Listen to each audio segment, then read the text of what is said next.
Rebonjour, chers frères et sœurs.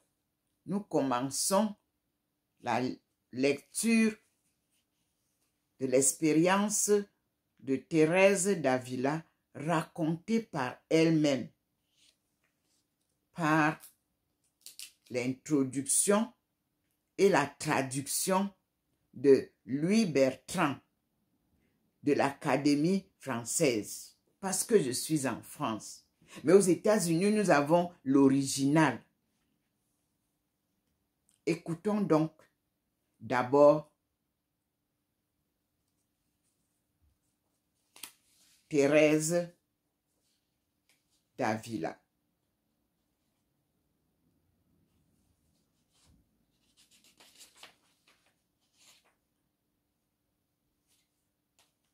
Bréviaire de Sainte Thérèse d'Avila.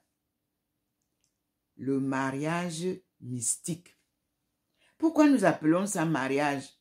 Parce que Dieu est spirituel, il est divin. Vous, vous êtes humain.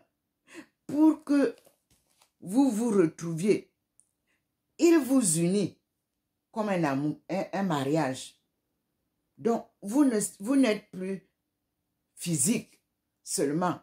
Vous devenez physique et spirituel afin de communiquer directement avec Dieu.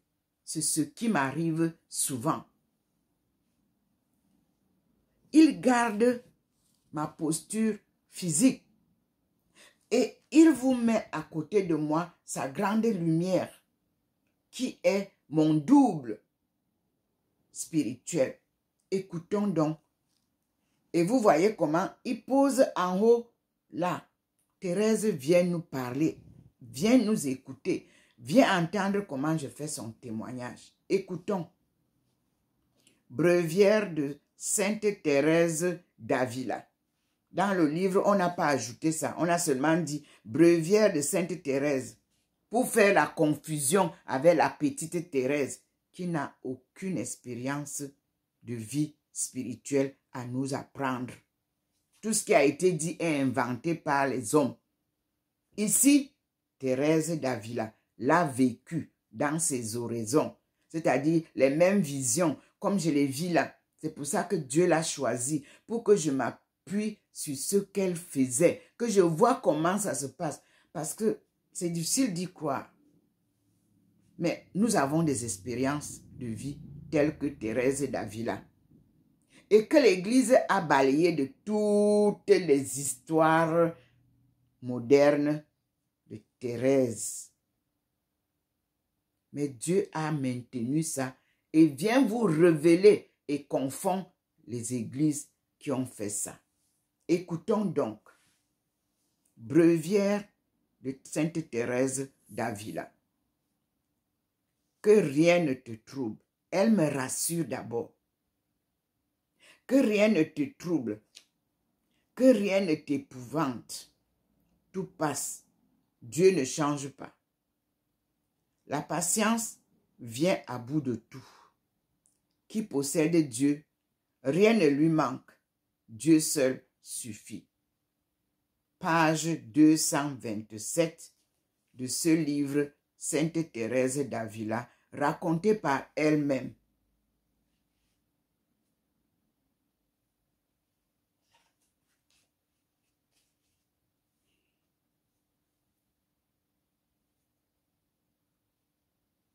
Et nous ouvrons encore. Elle nous fait découvrir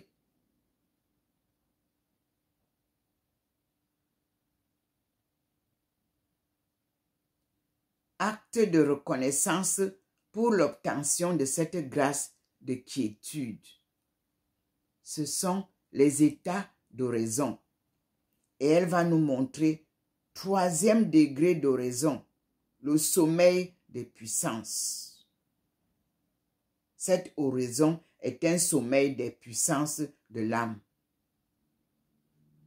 Nous allons lire d'abord l'introduction qu'elle dit « Acte de reconnaissance pour l'obtention de cette grâce de quiétude.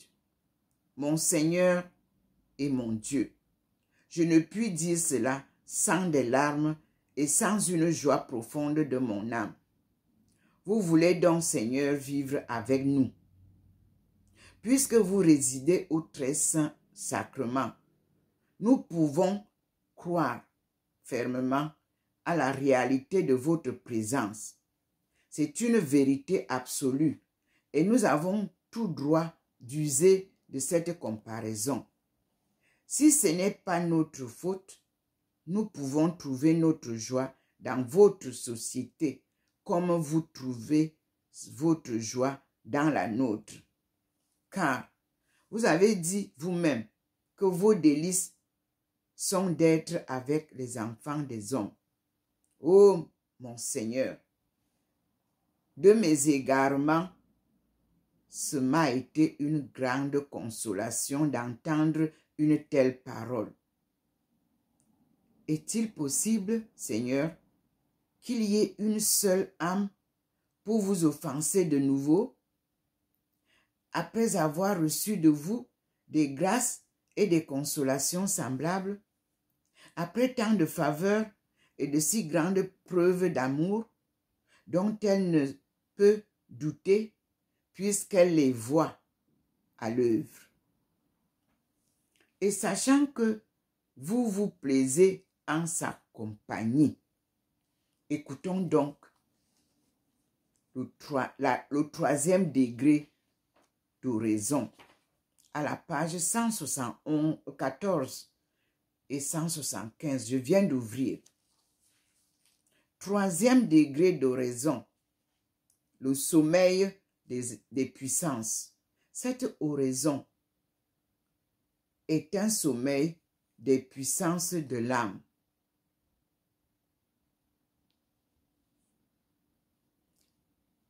Ce que sainte Thérèse d'Avila appelle les puissances de l'âme,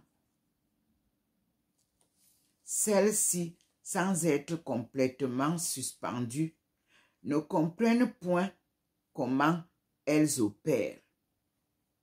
Le goût,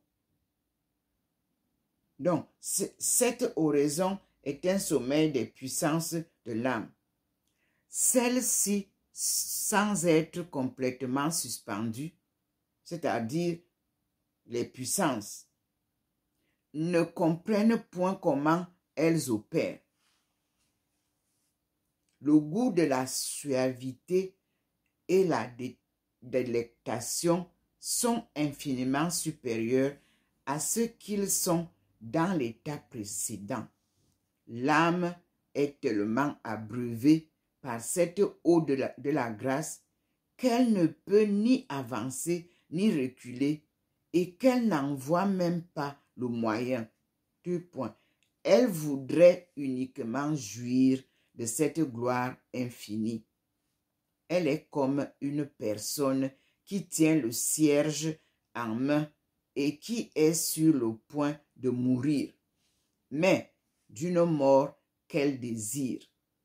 Durant cette agonie, l'âme jouit des délices qui dépassent tout ce que l'on peut dire. Pour moi, d'ailleurs, ce n'est pas autre chose que de mourir presque totalement à tout ce qui est de ce monde et jouir déjà de Dieu. Je ne connais pas d'autres termes pour exprimer cela, ni pour l'expliquer. Au reste, l'âme elle-même ne sait plus ce qu'elle doit faire, ni si elle doit parler, se taire, rire ou pleurer. C'est un glorieux délire, une céleste folie, où l'on apprend la véritable sagesse. Et c'est une jouissance infiniment délectable de l'âme.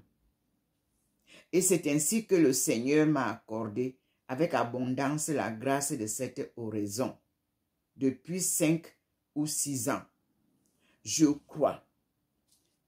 Et cela très souvent, mais je n'en avais pas l'intelligence et je n'aurais pas su l'exprimer. C'est pourquoi, arrivé à cet état, j'avais résolu de n'en dire que peu de choses, ou même presque rien. Je comprenais bien qu'il n'y avait pas union complète de toutes les puissances avec Dieu. Et pourtant, il était clair pour moi que cet état surpassait les précédentes. Mais, je l'avoue, je n'arrivais pas à déterminer ni à comprendre en quoi consistait cette différence.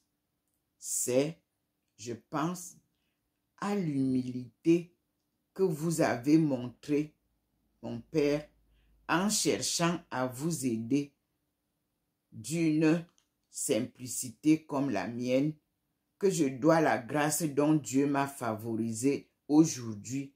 Après la communion, il m'a accordé cette oraison en m'y fixant et en me suggérant les comparaisons dont je me suis servi. Il m'a enseigné la manière de l'exprimer et ce que doit faire une âme en cet état. J'ai été comme épouvanté de voir qu'en un moment, j'avais tout compris. Souvent, je m'étais trouvé en proie en cette folie et dans l'ivresse de cet amour. Jamais cependant, je n'étais arrivé à m'expliquer ce que c'était. Je reconnaissais bien que c'était Dieu, mais je ne pouvais comprendre comment il agissait en cela.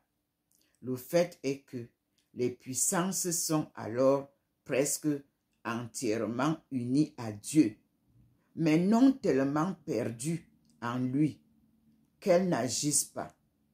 Ça a été pour moi un bonheur de l'avoir maintenant compris.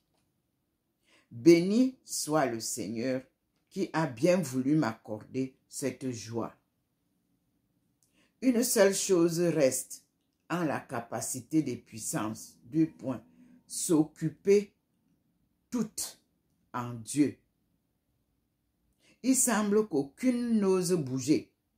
Nous ne pouvons pas les mettre en mouvement, à moins de faire de grands efforts pour nous distraire de cette occupation. Et même dans ce cas, je crois que nous n'y parviendrons pas entièrement. Ce sont alors 1000 paroles à la louange de Dieu, mais sans ordre, à moins que le Seigneur lui-même ne les ordonne. À tout le moins, l'entendement ne peut rien ici. L'âme voudrait crier ses louanges. Elle est hors d'elle-même, dans une agitation délicieuse. Alors, les fleurs s'ouvrent et commencent à donner leur parfum. L'âme voudrait alors que tous la puissent voir et comprendre sa gloire pour la louange de Dieu et qu'il les aidasse. Elle voudrait partager avec eux la jouissance parce qu'elle est incapable de t'en jouir. Il me semble qu'elle est comme celle dont parle l'Évangile, qui voulait appeler ou qui appelait ses voisines. Saint Luc, chapitre 10, versets 6 à 9. Et c'est aussi, je crois, ce que devait sentir l'admirable esprit de David, le prophète royal, quand s'accompagnant de sa harpe, il chantait les louanges de son Dieu. Ô Dieu, en quel état est une âme quand elle se trouve en cet état? Elle voudrait être toute en langue pour louer le Seigneur, langue au pluriel. Elle dit 1000 saintes folies qui toutes cherchent à contenter celui qui la possède ainsi. Je sais une personne à qui il arrivait d'improviser, sans être poète, des couplets remplis de sentiments et qui traduisait bien sa peine, la laquelle ne provenait pas de son esprit, mais pour jouir davantage de la gloire qui lui donnait cette peine si savoureuse. Cette peine, pardon, qui lui donnait cette peine si savoureuse. Elle s'en plaignait à son Dieu. Tout son corps, avec son âme, elle les voudrait en 1000 morceaux pour montrer la jouissance qu'elle éprouve en même temps que cette peine. Qu'on la mette alors devant les tourments, elle les souffrirait avec délice pour son Seigneur. On voit clairement que les martyrs ne faisaient presque rien par eux-mêmes dans les tortures parce que l'âme se rend bien compte que leur force de résistance venait d'ailleurs. Mais quelle souffrance pour elle de retourner à la raison, pour vivre encore dans le monde, pour retrouver ses soucis, ses obligations. Je crois rien exagérer. Mes paroles sont même au-dessous de ces joies dont le Seigneur veut qu'une âme jouisse dès son exil d'ici-bas. Maintenant, l'autre titre c'est « Différence entre le sommeil des puissances et l'oraison de quiétude ». Ce mode d'horizon, me paraît une union très connue de toute l'âme avec Dieu. Seulement, Dieu veut bien, se semble, permettre aux puissances de comprendre et de goûter les grandes choses qu'il opère en elles, au pluriel. Voici ce qui se produit quelquefois et même très souvent. Pour que votre grâce, mon Père, voie que cela est possible et s'en rende compte quand cela lui arrivera. Quant à moi, cela m'a déconcerté d'abord, et c'est pourquoi je le dis ici, 2 points. On comprend que la volonté est attachée et plongée dans la jouissance, mais elle est seule à goûter cette profonde quiétude. Tandis que, d'autre part, l'entendement et la mémoire restent assez libres pour s'occuper d'affaires et vaquer à des œuvres de charité. Cet état semble, au premier abord, le même que dans l'horizon de quiétude. Et cependant, il en est différent. Dans celui-ci, l'âme ne voudrait ni bouger ni s'agiter, jouissant ainsi de la sainteté, de la sainte oisiveté, de Marie. Dans l'horizon dont je parle, elle peut aussi être Marthe. Ici, nous parlons de Marie de Magdala et sa sœur Marthe.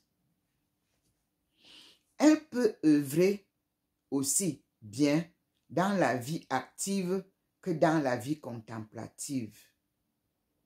Elle peut s'appliquer à des actes de charité, à des affaires en rapport avec sa vocation à la lecture. Toutefois, elle n'est pas entièrement sa maîtresse et elle s'aperçoit que la meilleure partie d'elle-même est ailleurs. L'âme a de ceci une perception très nette et elle éprouve une grande satisfaction quand elle l'expérimente. Et elle se trouve par là très bien préparée pour entrer dans une quiétude parfaite. Quand viendra pour elle le temps de la solitude et de la trêve des affaires. Maintenant, nous avons 4e degré, l'oraison d'union. Que le Seigneur m'enseigne des paroles, afin que je puisse dire quelque chose de la 4e eau. C'est-à-dire cette 4e eau qui est l'eau de grâce, symbolise pour Sainte Thérèse d'Avila le 4e degré de l'oraison. J'ai grand besoin de sa faveur, plus encore que pour l'oraison précédente. Dans celle-ci, en effet, l'âme sent qu'elle n'est pas encore entièrement morte. Et nous pouvons parler ainsi puisqu'elle est déjà morte au monde. Mais comme je l'ai dit, elle conserve assez de sentiments pour comprendre qu'elle est toujours sur la terre et pour sentir sa solitude. Elle cède encore à l'extérieur, elle cède encore de l'extérieur pour faire entendre, au moins par signe, ce qu'elle éprouve. Ici, l'on ne sait plus rien. On ne fait que jouir, sans savoir ce dont on jouit. On voit qu'on jouit d'un bien qui renferme tous les autres biens, mais on ne comprend pas ce que c'est que ce bien. Tous les sens sont occupés à cette jouissance, de sorte qu'aucun d'entre eux n'a la liberté de s'occuper d'autre chose, soit à l'intérieur, soit à l'extérieur. Auparavant, comme je l'ai dit, il leur était permis de donner quelques marques de la grande jouissance qu'ils éprouvent. Maintenant, l'âme jouit beaucoup plus sans comparaison, mais elle peut beaucoup moins le manifester, car le corps est impuissant et l'âme est incapable de communiquer cette jouissance. D'ailleurs, cette communication ne serait pour l'âme qu'embarras, tourment, obstacle à son repos. Et je dis que s'il y a union de toutes les puissances en Dieu, l'âme étant en cet état n'en pourrait rien communiquer, même si elle le voulait, et que si elle le pouvait, il n'y aurait plus union. En quoi consiste ce que l'on appelle l'oraison d'union? C'est ce que je ne saurais expliquer. C'est l'objet de la théologie mystique et j'en ignore même le vocabulaire. Je ne sais ce que c'est que l'intelligence, ni en quoi elle diffère de l'âme et de l'esprit. Cela me paraît tout un. Ce que je sais, c'est que l'âme sort quelquefois d'elle-même, à la façon d'un feu ardent, qui devient flamme, et que parfois cette flamme s'enlace avec l'impétuosité. Cette flamme monte très haut, au-dessus du feu, mais elle n'est pas pour cela différente de lui. C'est toujours la même flamme du même feu. Ce que je prétends déclarer, c'est ce que l'âme ressent quand elle est dans cette divine union. On le sait, l'union, c'est l'état de deux choses distinctes qui n'en font plus qu'une. Ô mon Seigneur, que vous êtes bon, soyez à jamais bénis. Que toutes les choses créées vous louent Ô mon Dieu, pour nous avoir aimés à ce point, que nous puissions parler avec vérité de cette communication que vous avez avec les âmes, même dès cet exil terrestre, même avec celles qui sont bonnes, ces grandes largesses et magnanimité, digne de vous, ô mon Seigneur, qui donnez comme le Dieu que vous êtes. Ô largesse infinie, combien magnifiques sont vos œuvres. Elles frappent de stupeur tout esprit qui n'est point occupé aux choses de la terre et ainsi fermé à la vérité. Mais que vous accordez ces faveurs si souveraines à des âmes qui vous ont tant offensé, voilà ce qui confond mon entendement.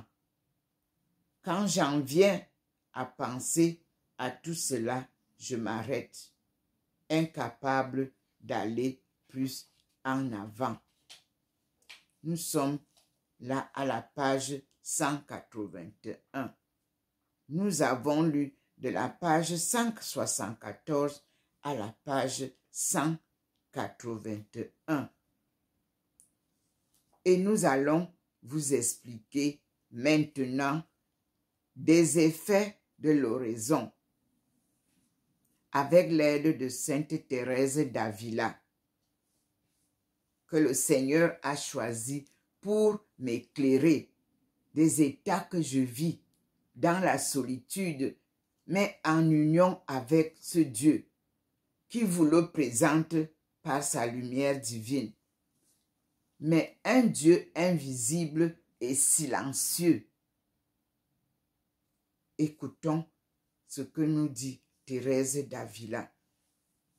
Des effets de l'horizon d'union que nous vivons actuellement là. Je vis cette relation d'union avec Dieu à l'instant même. Et il permet au-dessus de moi, Thérèse d'Avila, de venir témoigner. Et je vous le dis, des effets de l'horizon d'union. Que veut dire l'horizon? Un état de prière, de communion avec Dieu. Je me propose maintenant de dire les grâces et les effets de l'union et les effets que l'union laisse dans les âmes.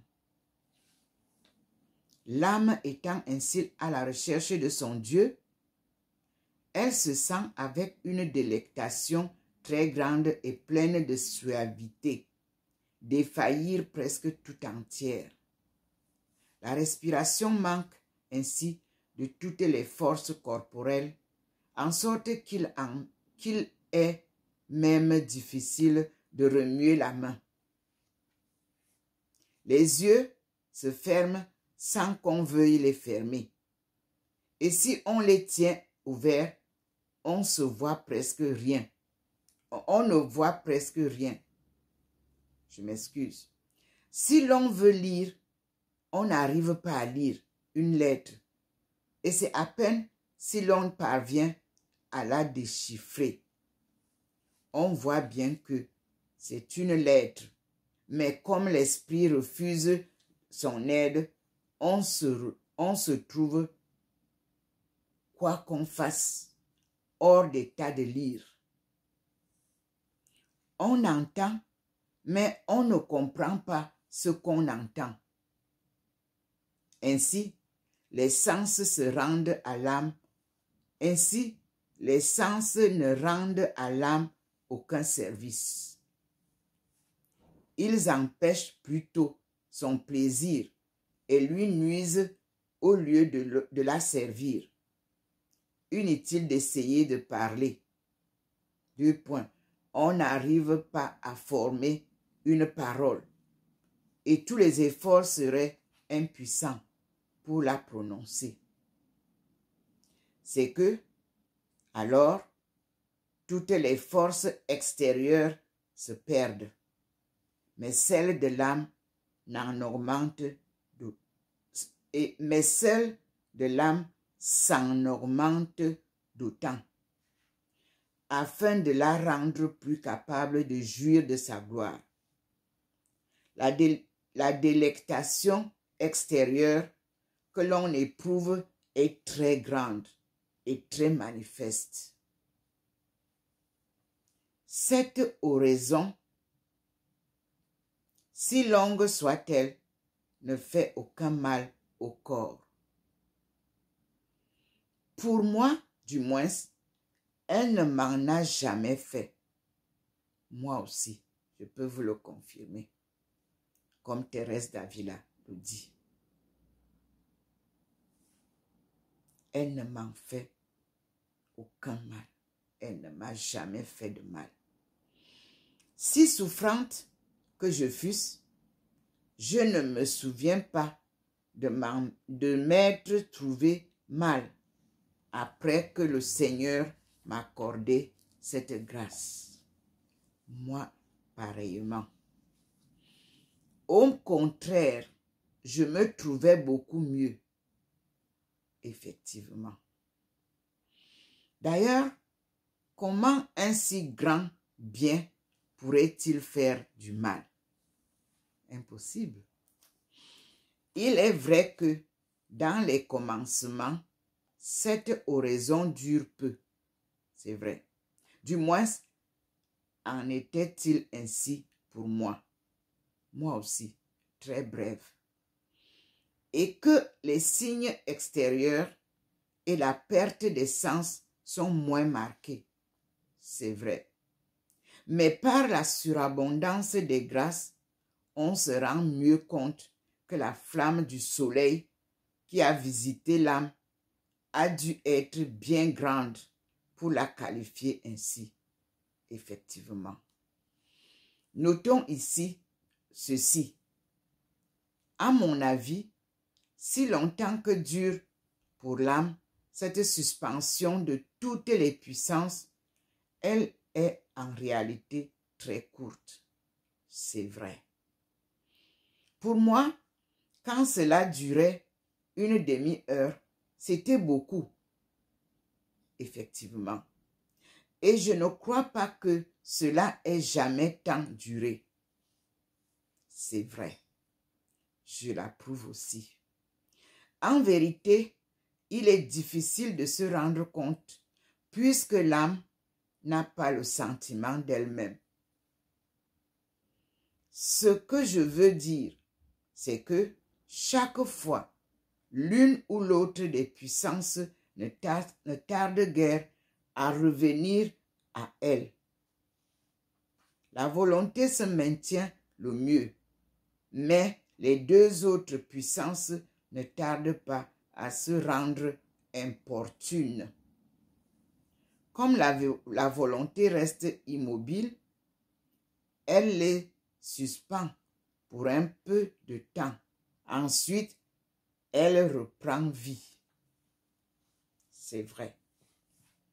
De cette manière, l'oraison peut durer, et durer en effet quelques heures.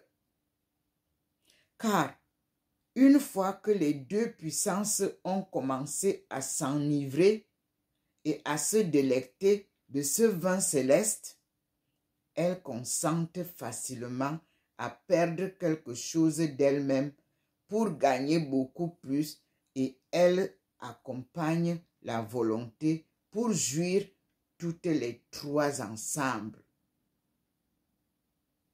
Mais cette suspension,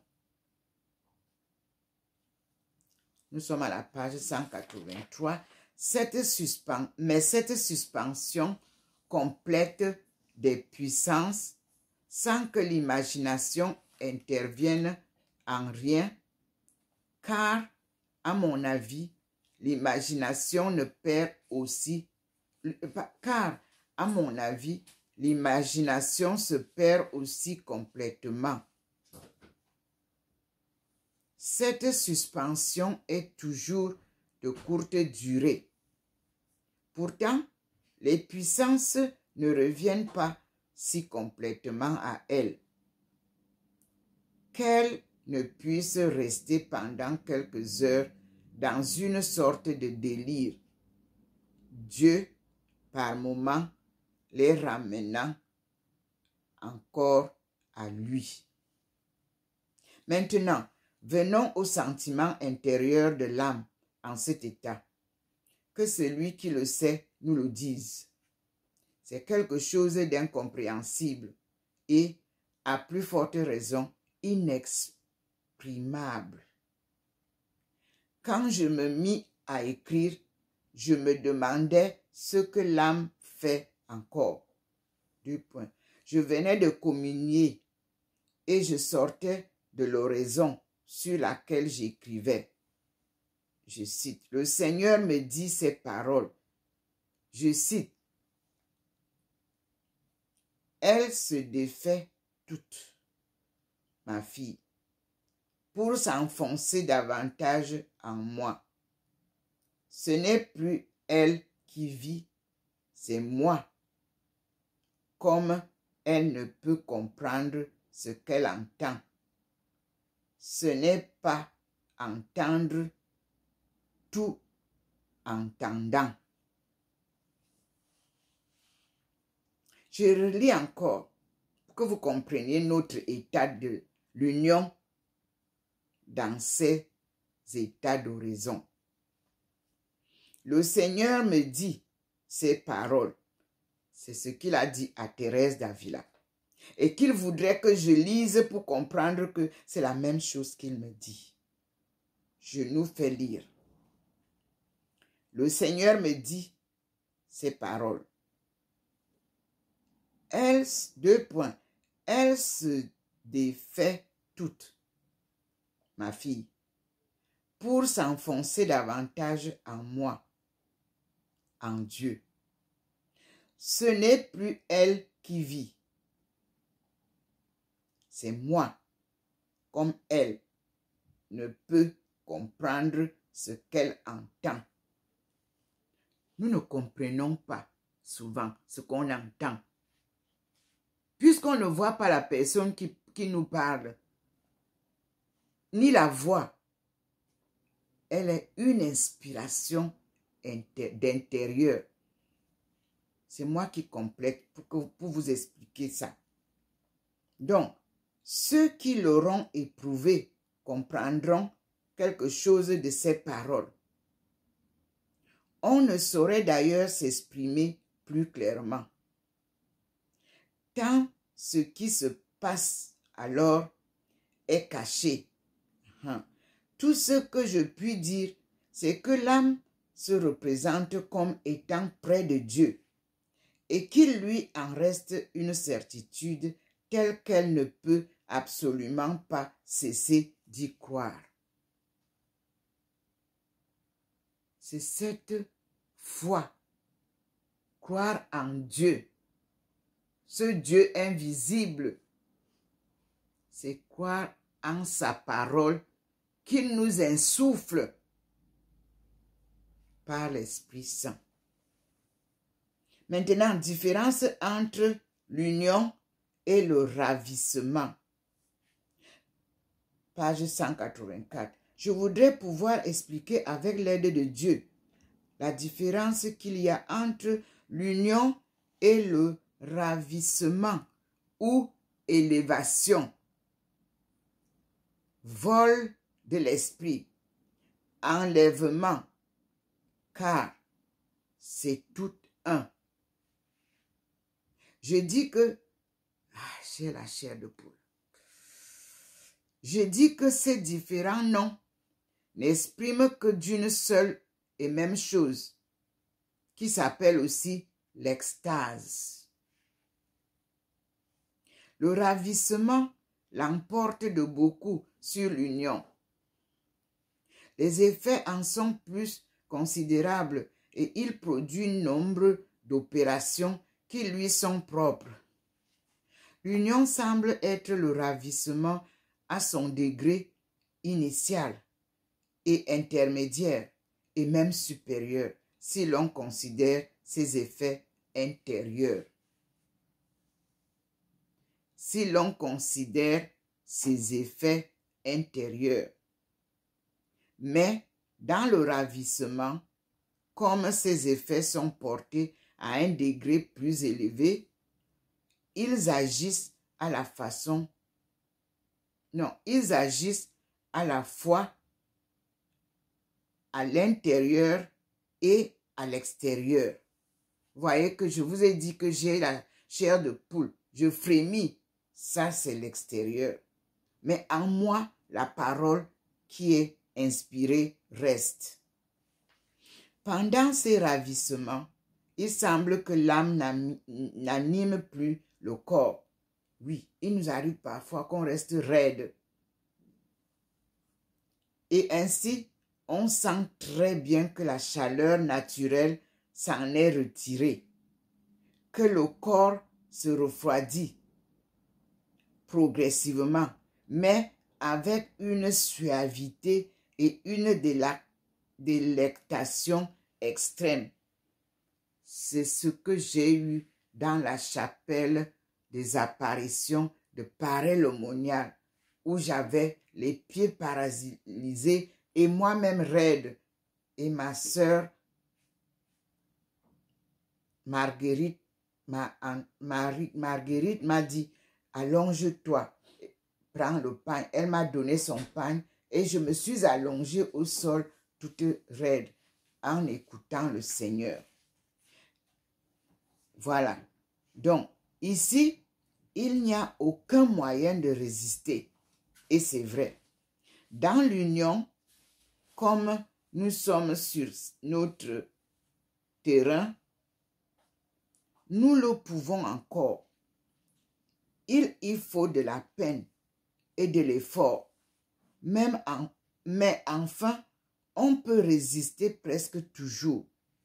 Dans le ravissement, c'est la plupart du temps impossible. Très souvent, en effet, sans avertissement préalable de la pensée, sans aucun secours extérieur, vous êtes emporté par un mouvement si impétueux et si fort que c'est comme si vous voyiez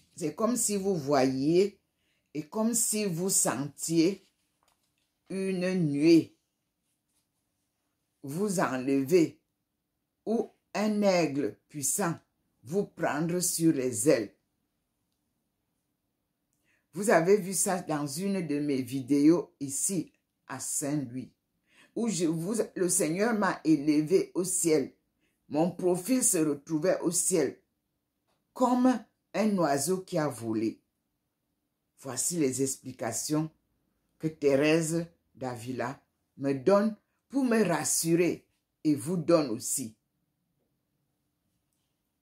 Je dis que l'on sent, que l'on voit, qu'on est emporté, mais sans savoir où. Malgré les délices qu'on éprouve, la faiblesse de notre naturel nous fait craindre au début. Effectivement, j'avais peur au début. Et il faut alors une âme résolue et courageuse, beaucoup plus que pour les états précédents. C'est ce courage qui est la détermination.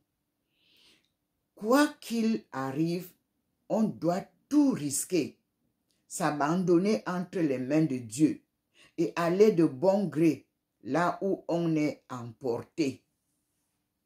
Car on est emporté quoi qu'on fasse.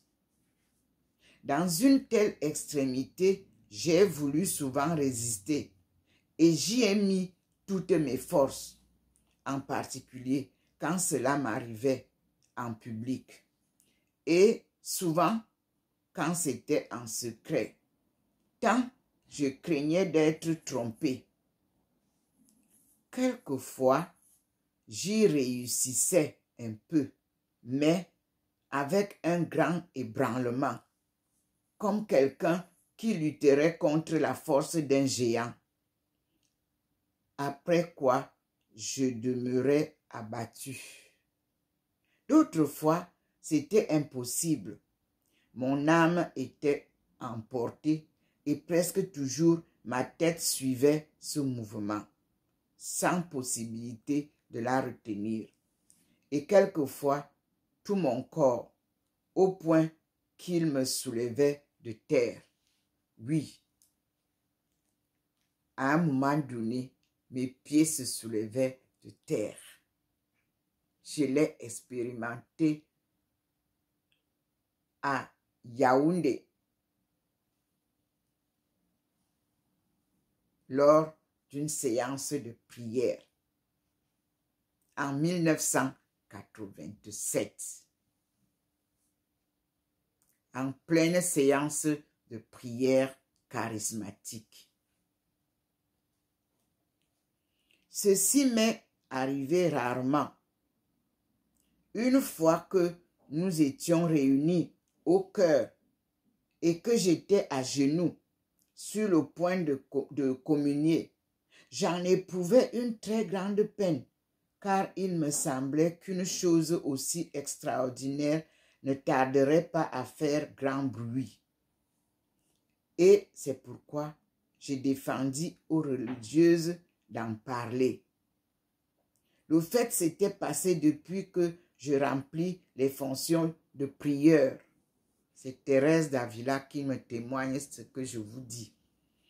D'autres fois, m'apercevant que le Seigneur m'apprêtait à me faire la même faveur, je me couchais par terre.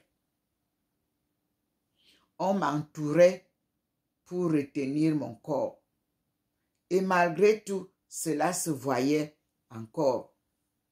Le fait de se produire ainsi, le jour de la fête des vocations, pendant un sermon auquel assistaient des personnes de haut rang, je suppliais instamment le Seigneur de ne plus m'accorder des grâces se manifestant par des signes extérieurs, parce que j'étais lasse de prendre tant de précautions et que Sa Majesté pouvait m'accorder ses faveurs sans qu'on s'en aperçût. Elle a eu la bonté, ce me semble. Elle, c'est Sa Majesté, d'exaucer ma prière, car la chose ne s'est plus renouvelée jusqu'ici. Il est vrai que c'est depuis peu. Maintenant, lorsque je voulais résister, il semblait sentir sous mes pieds des forces d'une telle puissance que je ne sais à quoi les comparer, car les autres grâces spirituelles n'ont pas cette impétuosité. J'en demeurais brisé. C'est une lutte terrible et qui sert de peu. Quand le Seigneur veut manifester qu'il n'est pas de pouvoir contre lui, le sien, je reprends, c'est une lutte terrible et qui sert de peu. Quand le Seigneur veut manifester qu'il n'est pas de pouvoir contre le sien, d'autres fois, il daigne se contenter de nous faire voir qu'il veut nous accorder cette grâce et que cela ne tient qu'à nous. Si l'on résiste, alors par humilité, elle produit les mêmes effets que si l'on avait donné son plein consentement. Maintenant, les effets de ravissement, à la page 187 du livre Sainte Thérèse d'Avila raconté par elle-même. Effets de ravissement, ils sont considérables. L'un est de nous faire comprendre combien est grand le pouvoir de Dieu. Quand il lui plaît, nous sommes aussi incapables de retenir notre corps que notre âme. Nous n'en sommes plus les maîtres.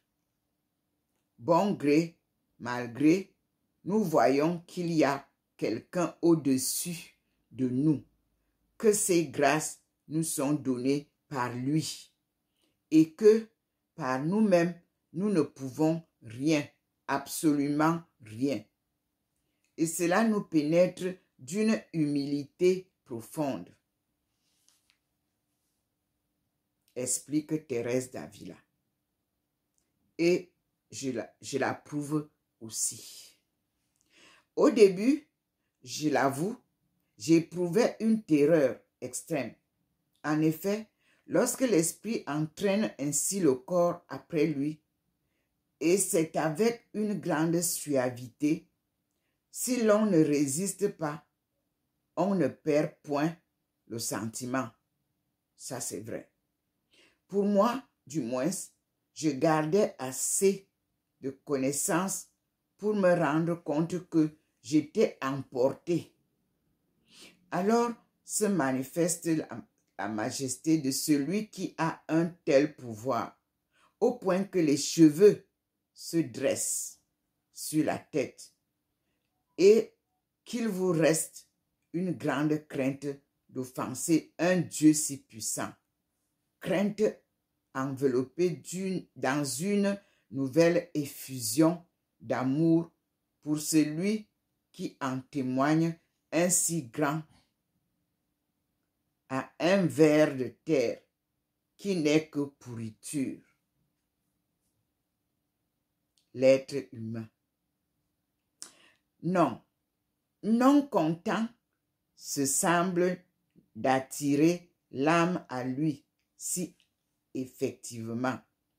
Il attire aussi ce corps mortel, ce corps de boue, essuyé par tant d'offenses.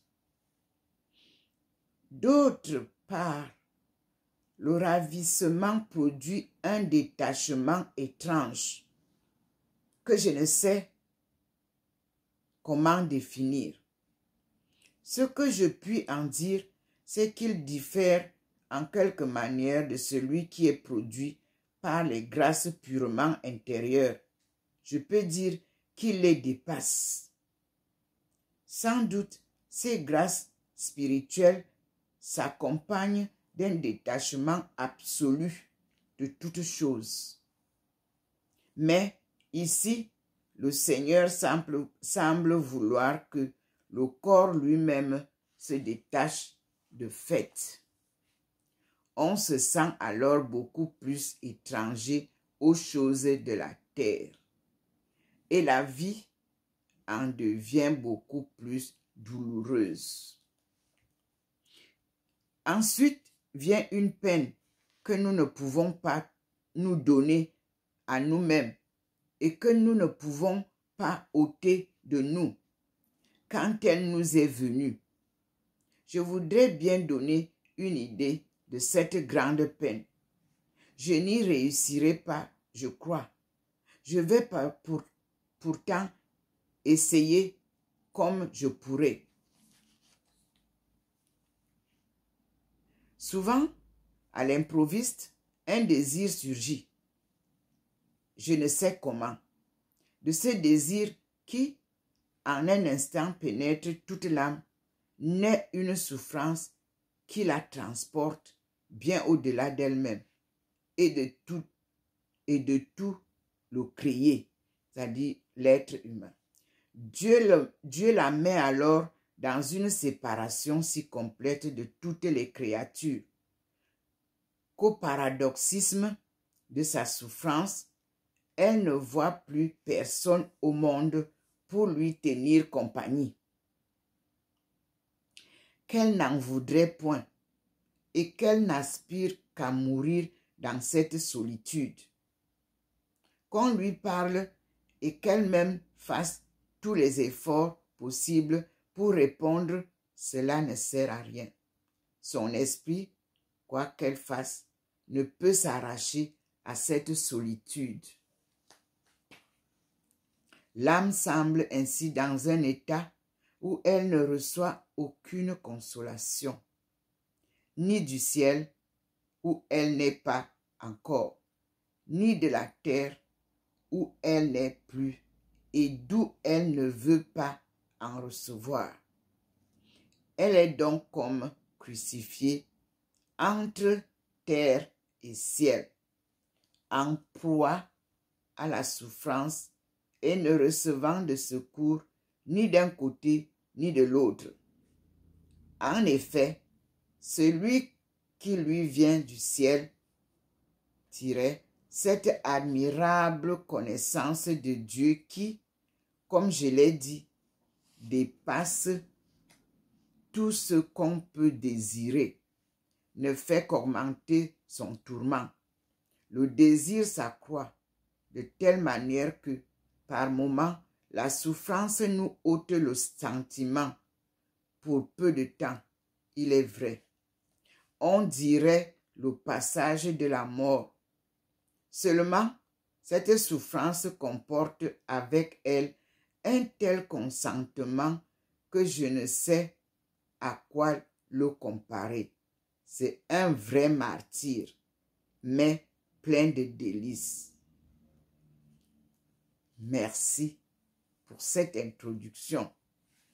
Puis le Seigneur nous donnera de connaître les présences, les paroles intérieures et visions à partir de la page 191. Il nous stoppe d'abord pour souffler. Et vous comprenez donc pourquoi le Seigneur choisit chaque personne qu'il a mise à mes côtés. Ici, nous vivons l'union des âmes que le Seigneur choisit, ces âmes qui habitent dans les personnes qu'il a créées, comme Thérèse d'Avila, comme moi-même qui vous parle. Quand vous voyez la manifestation de la lumière divine, nous comprenons que nous ne vivons pas de nous-mêmes ou que nous ne parlons pas par notre sagesse humaine. Soufflons donc un peu pour prendre une deuxième vidéo, une troisième vidéo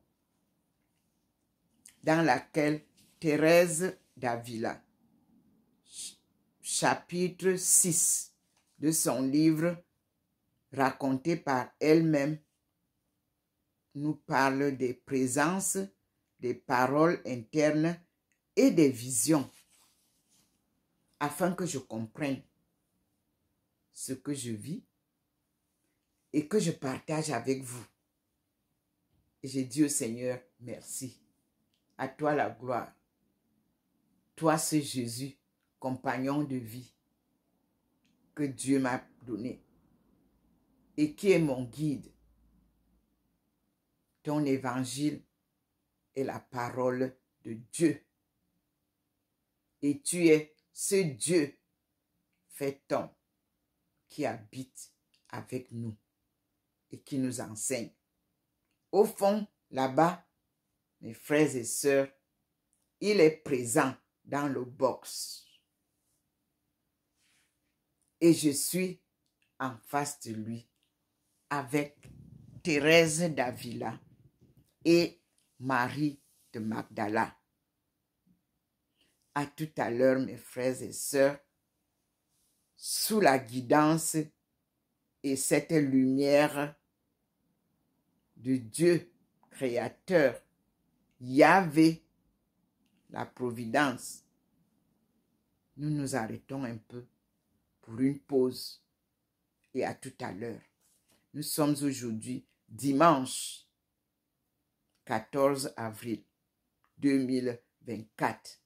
Le Seigneur est présent, comme on nous l'a dit. Le Christ est vivant. Alléluia. Il est effectivement vivant. À tout à l'heure, mes frères et sœurs. Quelle joie